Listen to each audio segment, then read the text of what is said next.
You ever feel like you're just trying to keep your balance on a tightrope, but the whole world is shaking it? Yeah, that feeling of chaos, of not being in control, it is absolutely exhausting.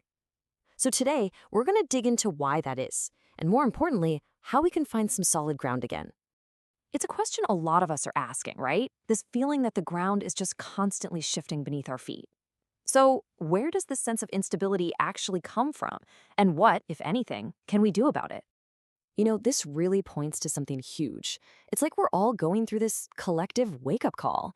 We're starting to see that the total control we thought we had over the outside world, the control we were always taught to expect, was maybe just an illusion all along. So what happens when that illusion of control just shatters? Well, our reactions are often completely automatic, and they're driven by a part of ourselves that isn't really built for the kind of world we live in today. Okay, so here's the fundamental problem. When our intellect can't make sense of the instability, it just defaults to a much more, well, primitive system. And that's the ego. And the ego's playbook, it's brutally simple. Fight or flight. So why is this ancient internal wiring so completely mismatched for our modern lives? Let's actually break down how this ego response works. Or maybe doesn't work. And this is where it all gets tangled up. See, our intellect is dealing with these abstract threats, things like challenges to our beliefs, our identity, our way of being. But the ego, it reacts with this very physical alarm system, like we're facing a tiger in the grass. Just think about that for a second. Your body is getting flooded with these fight or flight signals, getting ready for a physical battle. But the battle is actually intellectual or emotional. It's no wonder so many of us are living in this constant simmering state of anxiety and stress. Now, to cope with this constant alarm bell ringing, our intellect does something clever. It builds walls. It creates these little compartments to try and isolate the triggers. But listen, this is just a temporary fix. Walling that stress off doesn't make it go away. It just lets the pressure build up behind the scenes. And when that internal pressure builds and builds, where does it go? Well, all too often, it explodes outward. And that leads us to one of the most common symptoms of this whole internal conflict, the cycle of anger. This really gets right to the heart of it. Anger is not some random emotion that just appears out of nowhere. It's what happens when our feeling of powerlessness over the outside world makes us lose control on the inside. And it's a totally predictable chain reaction. Step 1, something happens out in the world. Step 2, it triggers that internal feeling of, I can't control this. Step 3, the ego defaults to fight mode, which is anger. And the result? Boom, your self-control is gone. And here's the tough reality of it. Lashing out, it rarely ever works. The other person might be acting from their own place of confusion, their own ego reaction. Your anger doesn't fix them, and it sure as heck doesn't restore the inner peace that you just lost. Okay, so that is the problem. It is a messy, messy internal cycle. But what's the solution? How do we get out of it?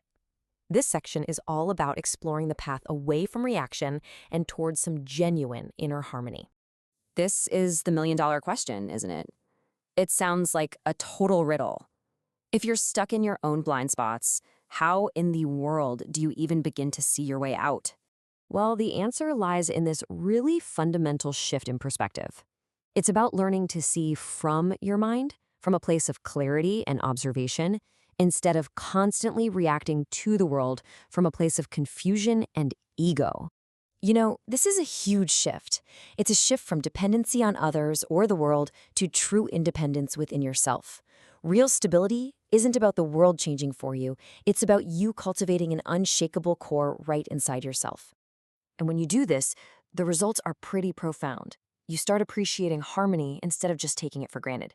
Suddenly, disharmony becomes a lesson, not a threat.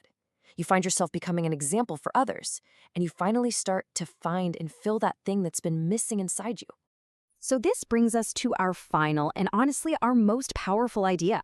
It's all about locating your strength and learning to live where your power truly is, right here, right now. I just love this quote. It's such a powerful reminder that your true strength is already in you. It's not something you have to borrow or that someone else gives you. It flows through you. The whole key is to be centered in yourself, to just be authentically you. But let's be real, finding this connection is not easy, not at all. We live in the age of distraction, right? Every single notification, every headline, every ping is designed to pull us away from our own true nature. Think about it this way: the past is just a memory, and the future is only an imagination. The only place life is actually happening, the only place you have any real power, is right now, in the present moment. If you're not open to that, you're not really living, you're just reliving the past. And you know what the best part is? The present moment is always available. It's right here for you, as long as you are conscious. This is the workshop. This is the training ground. This is the space where your real personal evolution actually happens. So we'll leave you with this final thought to carry with you. In a world that is constantly screaming for your attention, what could you discover about yourself and about life if you consciously chose to free yourself from all that distraction and just see?